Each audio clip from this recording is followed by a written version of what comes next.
Diba? Walang pollution, no? Oo. So, tingnan mo. Pwede na, dalhin natin si Agida dito. Benta natin yung ari-arian niya. O tapos bumili ka ng ganito. Oo, bili mo sa ganyan. Sabi niya siguro, pakitanggal yung poster sa harap natin. Ito kung makita yung kabila. Paggabi, maganda yan eh. Paggabi. Sa gabi. Oo. May ilaw eh. Ilaw-ilaw. Eh, matakin mo buong pasikat ng New Zealand, yan lang. O yan lang. Ibig sabihin kung mahilig ka sa city life ha. Oo.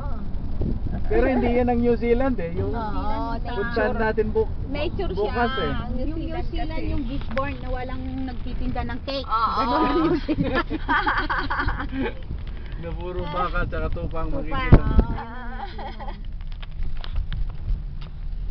Benta ko yung lupa ni Agida sa bayan, biling ko yan, no? Gusto na sumama sa akin nanay mo eh.